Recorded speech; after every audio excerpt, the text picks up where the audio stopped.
Okay, y'all, so this is my best friend. She is coming back for her third fill, you guys. She popped a nail off, as y'all can see. Don't know how she did that. The girl is rough, okay? But anyway, this is the set that I initially did on her. I have gone ahead and I just removed all the 3D flowers and whatever I had piled on top of this for her second fill. Like I said, this is her third fill, but this right here that you can see in the picture right here is her first set that was ever done, and that is what you're seeing right now. So I am taking this needle bit. I don't know if this is the proper term for this bit, but I call it a needle bit. There is one that is a little slimmer than this, or no, there's one that's a little wider than this, that is a little thicker. But I like to use this one. I feel like it does the best job. When I tell y'all, it gets everything, like all the dead cuticle, it picks it up. So I love using this. I use it in forward and reverse. So that means that you are putting your e-file on forward first and going one way, and then you're putting it on reverse and going in the opposite way, so that it can make sure that it is removing all of the dead skin up under the eponychium. When you're doing prep, you'll see a lot of people do prep and they just take the sanding band and go over the nails. And yes, sometimes that does work for certain people and you won't get any lifting, but to reassure yourself of knowing that there is going to be no type of lifting at all, this is the best route to take with separating the eponychium, like the cuticle, the dead, all you saw, all that white that you saw lift up off of the nail was dead skin, which is what the cuticle is. The actual skin that you are pushing back when you're pushing back the cuticle area, quote unquote, that is technically not the cuticle. It's so like hard to explain to like people who probably aren't like in school or really know the terms, but that technically is not the cuticle. What the cuticle is the dead skin that is laying on the nail. So that is what you want to remove so that you do not get any lifting when the nails start to grow out. That is usually what causes lifting, is the nails are just not being prepped how they should be prepped. Now, these are the cuticle nippers that I got from Dynamic Nail Supply in my, I believe, large mystery box. If y'all haven't seen those videos, I will link a few up here for you all. Go check my mystery box videos out. I have 6 of them uploaded already. I have 1 or 2 more coming, 1 for sure. But I might have 2 more coming for you all from the same brand. So anyways, I do use these. I used to not use these because I was super scared. As you can see, these are super sharp. They are brand new. So like I was being so careful using the cuticle nippers on her because they were like dumb sharp, y'all. Like super sharp, and I was going so slow. This is sped up, but y'all, when I tell you I was going so slow to make sure that I did not cut her, like I was going slow. But a lot of people skip that step and they will use a cuticle ball bit. It does the same thing. I just feel like the cuticle nippers sometimes give you a cleaner look, and sometimes you can get it a little faster than the cuticle ball. Sometimes the cuticle ball will not take everything off and you will have to keep going over it until it removes it. So I like both. I use both. I have not used a cuticle ball bit in quite some time. However, it does work just as good.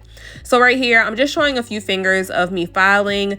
These files are super sharp. These are also Dynamic Nail Supply files. They are 80 or 80-100 grit, and they are like so sharp, y'all. I cut my friend. Like, I didn't show it in here because it was just the filing part and I didn't want to show the entire filing part. But y'all, I definitely cut her after I seasoned the files, like, and still cut. So you just got to make sure that you are holding the skin on the side. That's another thing. I was just moving too fast. We talked so much while we were doing her nails. Like, this is my best friend, so we be chatting it up, like really chatting it up. So that was like, had that been a new client or another client, like I would have probably said goodbye to that client, because that is like so embarrassing, and I've never done it before. Like, I've never cut anybody. The files are just like crazy sharp. I love them though. Like, the whole time we were making a joke about it because we were like, no, those files are like bomb. Like They filed the hell out of her nails. But yeah, I did go ahead and I reshaped everything. This is a fill. I don't know if I mentioned that, but this is her third fill. After this, we were taking the set off, and that will be the end of this because she's had these nails filled in twice now. No, two times or three times.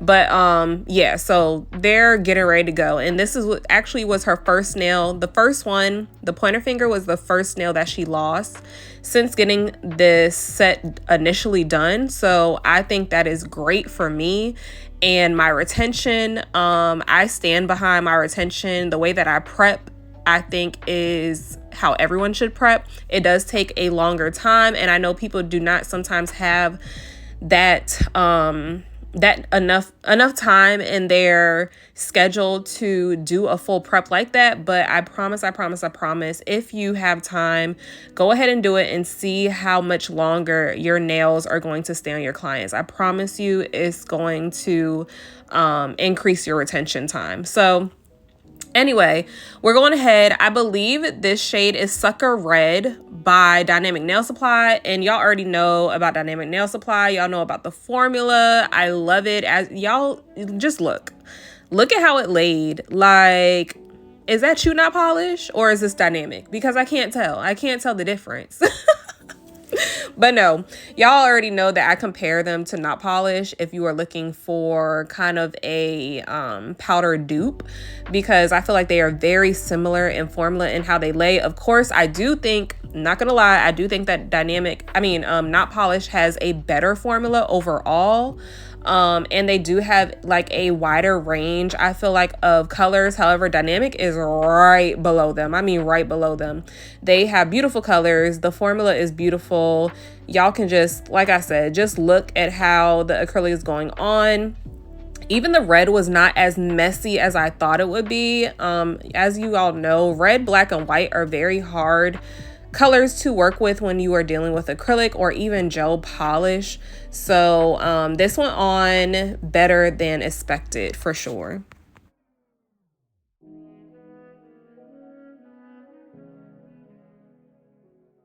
So I want to talk about business etiquette today. I want to talk about this because I'm not going to blast anybody, but I was just watching a video up here on YouTube, and she was basically talking about like her worst client ever, and just like the whole scenario of what happened. And basically the conclusion was pretty much that that person or that nail tech was in the wrong. But I don't think she thinks that she was in the wrong. But I say all that to say is I just want to give an example. I'm not going to give her example, but this is why I chose to talk about this today. I just feel like a lot of people do not have any business etiquette. Like, I don't feel like everybody knows how to run a business. And I don't think that people, when they have nail salons or even when they're just taking clients, whether it be lashes, hair, makeup, nails, like whatever you're doing, selling products online, selling soap, selling candles, like whatever it is that you do where you have to interact with other people that you are never going to meet face to face, or just in general, like your clients, I feel like there should always be some level of training as far as how to deal with certain situations. And there's a lot of that with businesses. And honestly, I'm just going to put it out there. There's a lot of that with Black owned businesses as well. We get a very, very bad name when it comes to businesses and owning our own businesses, because they like to say that we just have a bad attitude. And I mean, that's just the pit of it all. Like, it happens. Like, it's honestly true. Like, I hear a lot of African Americans say that they don't like to support other African Americans because of their attitude. And I can see that. I can definitely see that. I'm not going to sit here and say, I'm definitely not going to sit here and bash my own people, but I'm not going to sit here and say that it's only Black owned businesses, because it's not. It's definitely with other races as well. But just as a whole, Like, I just feel like everybody should have training when it comes to owning their own business. I feel like everybody should know how to deal with certain situations. So I've had somebody before, when I first started my website a few months ago, order something, and I know for a fact that I sent it. In my heart, I know that I sent it. But they said that they did not receive it. Now, the amount of what they said was not a huge price. So for me, it was no issue to just resend it. However, since then, I started taking pictures of every single package that I do so that there cannot be any discrepancy on whether or not it was in there. Before I seal my packages, before I close them up, I take a picture of everything that is in that box. I take a video of everything that is in that box. I sometimes even go live and I will record the boxings or me packaging orders just so nobody can say that they didn't get something that I know was in there. So like, you arguing back and forth with the customer about whether or not they got it, whether or not they did not get it, like, depending on how much it is, I can understand if it's like over a certain amount of money. Like, if it's over, for me, if it's over $20 to $30, then I'm gonna be like, sis, like, what's up? Like, there's no way you're missing that. You know what I'm saying? Like, there's no way you're missing it. Unless somebody stole your package, which is not on me, and I state that in my policies. Unless, like, it wasn't delivered to your house, something like that, that's not on me. Whatever address that you give on my website is where it's going. So once it's shipped, that is out of my hands. Like, that's out of my hands where it goes, unless like something on my end affected it, which 9 times out of 10 it's not, because I make sure to double, triple check everything before it is sent. But I say all that to say, it is a little bit amount of money. Why are you arguing with them? Like, let's be real. Are you really willing to risk losing a client or a customer over a little bit amount of money that you may have messed up on, and like, it's not a consistent thing? Like, this is their first time ever doing it. This is the first issue you've ever had with them. So you can't really say that it will happen again because you don't know. I can understand if it's like an ongoing problem and they're always complaining about something, or they're always saying that something is missing, or they're always having a nail that's broken, wanting to get it fixed, and so on and so forth. Like, I understand things like that. But if it's like a first time basis type thing and you're bitching to your customer or client about it, you look bad. Like, you look like you can't run a business. You look bad, not the client. Even if they are in the wrong, like, you still look bad in that instance, because you need to learn a better way of coping or a better way of dealing with situations like that. Like, that's why I feel like everybody who has a business needs to take a business class. If you know, well, a lot of people don't know. If you think that you don't know everything, or if you are having ongoing issues with customers or clients and you're just not understanding why, you're probably the issue. Like, you're probably the issue and you don't know that you're the issue. So I'm not going to use her scenario as a demonstration or example in my video because I just don't want to be messy, but I will use something similar. So let's just go with, I have a client and they tell me that they want to book. This is if I don't have a website set up to where they can book on their own.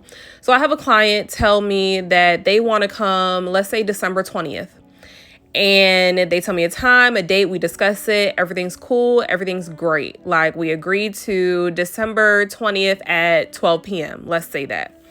So December 19th comes and they're just checking in to make sure that everything is good, everything is a-okay for December 20th at 12 p.m. And I say, me as the nail tech, I tell them that, oh, I'm sorry, I'm going out of town tomorrow. I completely forgot that you had an appointment tomorrow. So can we reschedule? And they're like, bro, like, no, I can't reschedule. We made a date of having December 20th at 12 p.m. And, you know, it was discussed. Like, it was discussed among us. And how is that on me? So my question to you is, who would that be on? Like, that's going to be on the nail tech. That's not going to be on the client. Like, or even if, let's say she texts you on the 15th to double check, and you're like, okay. And then she doesn't text you again until the morning of the 20th. And she's like, she's on her way. And you tell her that, oh, I completely forgot. Like, you should have texted me again to reassure. No, she shouldn't. Why should she have to retext you? Why should she have to text you to make sure that her appointment is still on when you as a nail tech set that appointment for her and confirmed it? It was already confirmed when y'all verbally discussed or through text or whatever and stated that that appointment would be at 12 p.m. on December 20th. That is in stone. That's set in stone because you agreed to it as a nail tech, and as a business, you agreed to that. So why is that falling on your customer? Those are certain things that I'm talking about that people will do. Like, you'd be surprised. You may have never experienced it, but nail techs, and not even nail techs, but people in general with businesses will literally cancel on you 5 minutes before your appointment. I see it all the time on Facebook where I see girls are like, I need a hair appointment ASAP. Like, my hairstylist literally just canceled on me 30 minutes before or the day before, blah, blah, blah.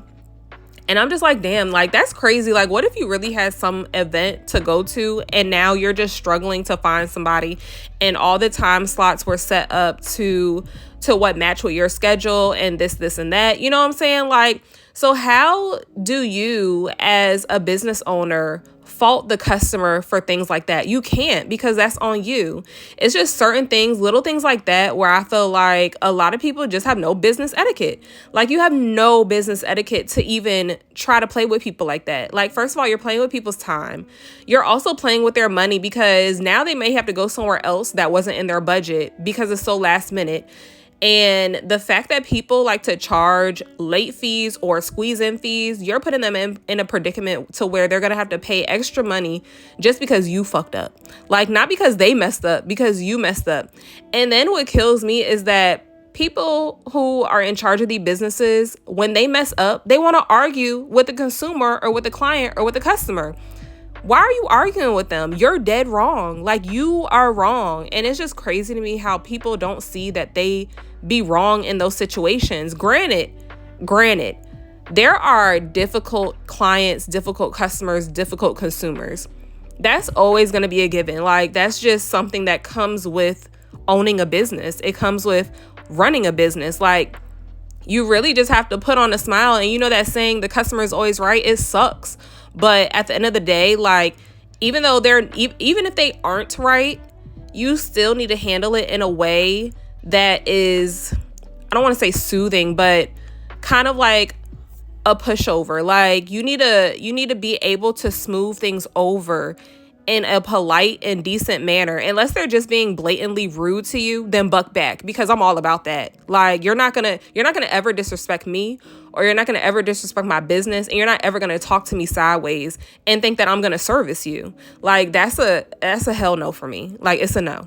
But you do need to be mindful of other people and how they feel. Like, I feel like a lot of business owners, they don't take into consideration other people's time sometimes. Like, why am I paying a deposit? I'm paying a deposit to get my hair done. And when I get there, you're not even on time. You still have a whole client in your chair and I'm sitting there waiting for 45 minutes. What exactly did I pay a deposit for? Like, and why do you even have a late fee when you're the late one? So at this point, I feel like you owe me some money, right? Because if I was late to my appointment, you would be charging me a late fee. Am I right or am I right? So why is it that when I go to get my hair done, I'm sitting in your chair waiting at the door while you have another client still in the chair when it's my time to get my hair done? Like, stuff like that is just so ass backwards. And I feel like that is why, like, people really need training in business. I don't feel like everybody should own a business. I don't feel like everybody is capable of running a business. But I just want to hit on that a little bit, y'all. Y'all know I like to talk, and I like to talk about topics like this because I just feel like it is a huge thing, not only in the nail community, but just in business in general. Like, people don't know how to run businesses. And I feel like it's like an all-time high right now where entrepreneurship is a thing. And I feel like everybody just thinks that they can do it, but they don't know what goes into it. Like, they don't know how tiring it can be. They don't know how frustrating it can be. They don't know how much patience you have to have. Like, it's a lot. It's a lot. And I just wanted to talk about it with y'all because sometimes, y'all, I just see these videos and people be venting, talking about the worst client ever and this and that. And I'm just like, girl, you're the worst business owner ever. How about that? Because the client won't even wrong. Like, the client was not wrong. You were wrong. You were dead wrong. And the fact that you don't know that you're dead wrong speaks volumes. Like, you need the help, not the client. You need the help. So back to the nails. I know these look a lot, I'm not even gonna say a lot sloppy, but I promise y'all they came together at the end. It was just, I don't know, like, I'm not good at doing like designs like this and then having to encapsulate. Like, I'm just not that great at encapsulation. I'm gonna just be honest with y'all. And when I am doing the first hand, it always comes out crappy, and then I do the second hand and it's like a breeze. So I don't even know why I do this to myself, where I record the first hand and then I just never record the second hand. I don't know why I do that, but I should just start recording the second hand because the second hand always comes out flawless and I get through it way quicker. I guess because I already know what I'm doing. I know what I did wrong on the first hand and I can just correct it with the second one. So I don't know, y'all. And I also forgot in the beginning to tell y'all what I prep with. In every video, 9 times out of 10 when I'm doing somebody else, I tell y'all or I show y'all what I'm prepping with. But I do use the Mia Secret Dehydrator. I use the Mia Secret Bonder or Primer. Sometimes I will use the Triple X Bond by Not Polish, but I don't believe that I used that in this video. I did use the Protein Bond for the last step, which was the third step in this video, and I did that 2 times. I always do 2 layers of the Protein Bond if I am just using the Protein Bond and not the Triple X Bond by Not Polish. So that is what I use to prime, and it works wonderful for me, or wonderfully for me. Is it wonderful for me or wonderfully? I don't know, but whatever. It works for me, and as y'all can see, her nails are still on. She usually goes about 3 weeks before coming back to see me. Sometimes it will be longer. So this will be her last fill on this set. I'm so ready for her to just get a brand new set because, y'all, like, I feel like when you keep doing fills on sets, it can get a little bulky unless you are like just filing it down to the bare minimum of acrylic. But then, like, even, I don't know, even I lose the shape. Like, the shape isn't as great as it was before. It might not look that bad to y'all, but I see it and it really bothers me. So I'm just like really ready for her to get a new full set. She has like really wide nail beds, but they're very pretty. And I just love doing nails on her. Like, she has really pretty hands, and like my hands are not cute, y'all. So when I be doing these nail sets, like, I'm like, I don't even know how I get views on my nails because my hands are just so ugly. Like, I swear I have man hands. I was blessed with my Nana hands, and I have like the driest skin, so they're always like crinkly and wrinkly and crusty and dusty.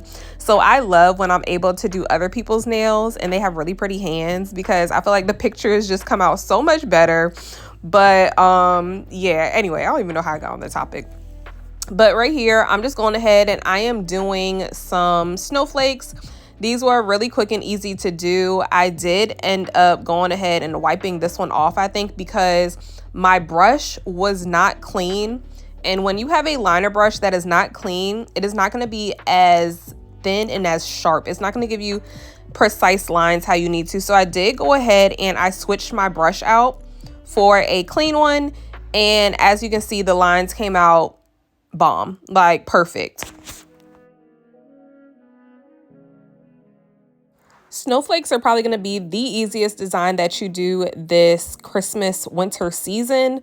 Like, they're super easy to do, y'all. And they're very, very pretty, like very pretty. I did go ahead and put, I think it's called Levitation Dream, which is a acrylic powder from Dynamic Nail Supply. And I just went ahead and dusted that over the snowflake, and I went ahead and cured it. And then I wiped it off just to give it that snowy kind of snow look. So I did go ahead and obviously I put down a top coat first and I cured that. And you are, of course, going to put a no wipe top coat. And then I went ahead and did the snowflakes. I put some, you can put clear acrylic, white acrylic, whatever acrylic that you want. I did go ahead and put the one that I just said, which has a little bit of sparkle in it because I did want the snowflakes to have a little bit of sparkle in it. So that is what I put over top of it while it is still wet. I did that, and then I went ahead and cured it for about 60 seconds. You can cure it longer if you want to. I have kind of a rinky-dink lamp, so I usually cure my polishes for 2 full minutes. Just to make sure that everything is fully cured. And my lamp is not that big, so I just want them to make sure that every finger is getting cured. So I do go ahead and cure for 2 minutes when I usually do that. As you can see, I kind of messed up that snowflake like on one of the lines, but it was okay. Once I put the powder on, you could not tell any difference, y'all. So these came out super, super cute. Those are actually the pinkies were actually my favorite fingers. As you can see, I just dusted away. It comes right off. I'm just going ahead and I'm doing the one that I wiped off initially like earlier. And I'm redoing this one and gonna do the same exact steps as I did the other snowflakes. And on the other fingers, you will see the little designs that I do on those. I did end up doing the little, what is it called? Like the Peppermint Swirl type design on one of the fingers. And y'all, when I say it gave me hell, it gave me hell. I don't even know why my friend asked me to do that. And I actually did it wrong. I actually did not even do it right. So I want to try it again. I'm probably going to try it on one of my sets that I do on myself, or maybe my wife. My wife is letting me do her nails hopefully tomorrow, but we'll see. She keeps flaking on me, so that's why y'all haven't gotten that video of her doing my nails. So I'm just waiting on that. But yeah, I want to redo that, and I'm not sure if I even show that design in this video just because of how bad it was. But you will see the design at the end, obviously, on the nails. I did go ahead and I just took a silver liner. I cannot think of where this liner is from. I think it's just like from an Amazon liner pack that I have. And I just went down the middle. She wanted silver, no gold. So we did go with a silver liner. And I just outlined it, the Frenchie. I outlined, or the reverse French. I outlined the color blocking that I did. So that is why I didn't really make it too straight when I did that color blocking, where there was some white and some red on either side. It didn't make any difference because I knew that I was going to make a line down the middle. But if you want it to be super crisp, I would definitely file it. Not this finger, but the other finger that I just put the line down in the middle. I would definitely file it before you place the other colored acrylic on the other side, if that makes sense. If you have not seen any of my color blocking videos, then go ahead and you can just type in like color blocking, nail to the hustle, and some of them will come up. They're super easy to do. I know it sounds difficult, but color blocking is actually really neat. It's a really neat design and very fun. This nail right here is what I am talking about as far as the color blocking. To get a super crisp line, if you're not going to put like a silver line or any type of design down the middle, you would just want to file one of the colors first to make it super, super straight, and then you are gonna go ahead and put down the other colored acrylic on the other side, and it will come out a little more crisp.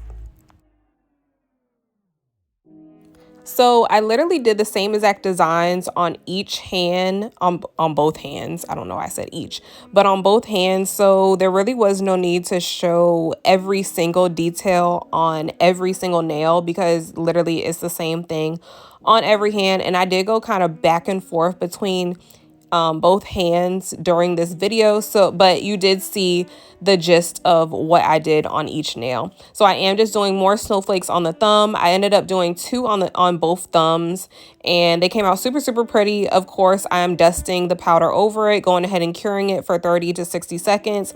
And then I am just going to dust it away. And then we're going to move on to the little peppermint swirls, you guys. But first, I did want to go ahead and top coat everything, because the swirl is going to be matte and it is going to be dusted just like the snowflakes.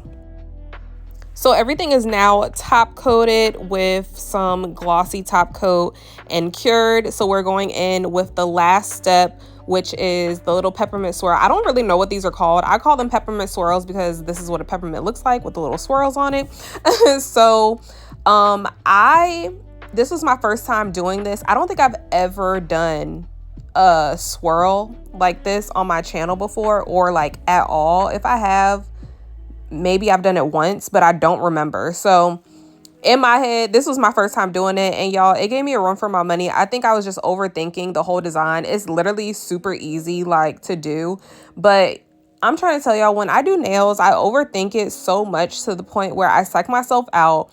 I think that something is way harder than what it really is, and I just like overanalyze everything, so it makes the design 10 times longer. And I end up erasing so much stuff just because I feel like it's not perfect. I want everything to be perfect when it doesn't have to be. Like, y'all, it's just, I stress myself out when I do designs that I am not familiar with.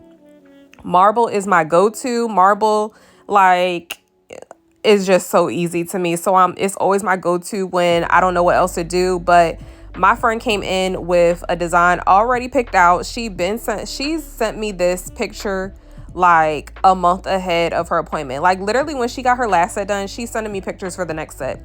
So I already knew that this is what she wanted, so I did add it. She told me to basically do whatever I wanted, but I did remember that she said she wanted something like this, so I did include it in her set. And it didn't come out too bad. It was just a few things that I wish I would have done differently. The first thing is that I wish, not these lines right here, but the next set of lines that I'm gonna do, I wish that I would have made them a little thinner. They were not supposed to be as thick as I made them, but I did not know that until just recently looking at some other pictures, and I noticed how they made the lines. And the second set of lines that you do are supposed to be thinner than the first one, so they're not supposed to be the same sizes as these first lines that I did. And I'm going to show y'all exactly what I mean in a second.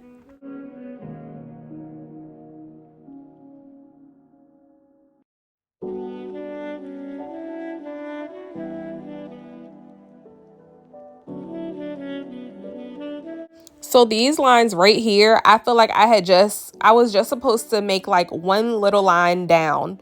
That's it, and leave it alone. But no, I ended up making the line thicker and widening it, which I should not have done. That one line right there is exactly what I should have just done. Just one line and leave it. That is what it's supposed to look like. Well, not this in the picture, but how I'm describing what I should have done is how it's supposed to look. You're supposed to just make one, like that line should have been thinner, like way thinner than what it was. But yeah, that's just how it came out. It wasn't too bad. They were a little thinner than the initial line, so it was okay. And once I put the acrylic on it, this was the Sucker Red that I use, but I did mix it with some of the Levitation Dream acrylic, which made it really like a lot lighter. That was another mistake that I made. I wanted the red to be a little more red. This one was kind of like a peppermint, like a lighter, almost pink looking red. So I kind of messed up on that. But outside of that, you guys, the nails came out cute. She did have me add a stone to her middle finger, and this was the final result. She liked them, so we just ran with it. And the next set that I do on her will be a new full set, and who knows what we're gonna do. But I hope y'all enjoy this video and the chit chat, and I will talk to y'all in the next one. I love y'all so much. Mwah. Bye.